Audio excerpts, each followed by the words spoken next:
Praise Lord. मेरा नाम विभोर है और आप इस समय देख रहे हैं बादल मिनिस्ट्रीज का ऑडियो मैसेज। और आज का विषय है ज्ञानेंद्रियों का अभ्यास। इब्रानी उसका 5 अध्याय और 14 पद ऐसा कहता है, पर अन्य सयानों के लिए है जिनकी ज्ञानेंद्रियां अभ्यास करते करते भले बुरों में भेद करने में निपुण हो गई है। ये कौन सा अभ्यास है जो भले और बुरे में भेद करने के लिए हमें तैयार करती है हमारी मसल मेमोरी को। अभ्यास की ज्ञानेंद्रियों का मतलब है मसल मेमोरी। जैसे कि आप एक उदाहरण ले सकते हैं कि जब हम गाड़ी चलाना शुरू में सीख रहे होते हैं तो हमारा पैर हाथ सब अलग अलग चल रहा होता है, हमारा दिमाग अलग चल रहा होता है। हम किसी इंस्ट्रक्शन सुन के हम ब्रेक लगा रहे होते हैं या हम एक्सीलेटर दे रहे होते हैं या क्लच दबा रहे होते हैं, और थोड़े अभ्यास के बाद में ये सब चीजें एक साथ एक सिस्टम की तरह काम करने लगती है। बिल्कुल हमारा हाथ पैर ऐसा लगता है कि अलग अलग नहीं है लेकिन एक ही है और एक तरह से एक समय में एक साथ काम करता है। और यही है मसल मेमोरी और यही है अभ्यास।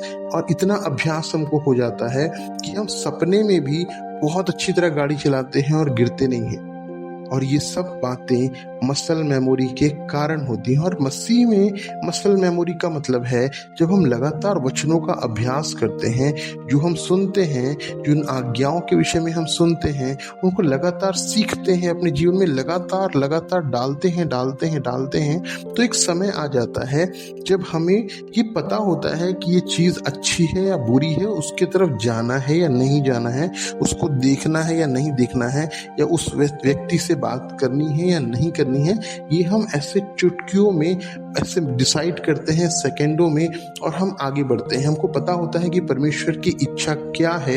यदि कोई हमसे बात करे तो हम उसको उसका प्रत्युत्तर भी उसी तरह देते हैं जैसे परमेश्वर की इच्छा होती है, जैसे परमेश्वर हमसे बात करता है। और वचन को सुनने के बाद जब पवित्र आत्मा आपसे बात करता है तो उन बातों को सुनने के लिए भी हम बड़े क्विक होते हैं। हम लगातार उन विषयों को सुनते रहते हैं, एक सुनने का अभ्यास करते हैं पवित्र आत्मा को, और हमें ये पता होता है ये चीज पवित्र आत्मा बोल रहा है और ये चीज कोई दुष्ट बोल रहा है, और उसमें दोनों में फर्क हम कर पाते हैं। और यही है ज्ञानेंद्रियों का अभ्यास। और अन्न जो हैवी मील है, जो बाइबल का हैवी मील है, जो हैवी वचन है, वचन की बहुत गहराई है, ये सयानों के लिए है।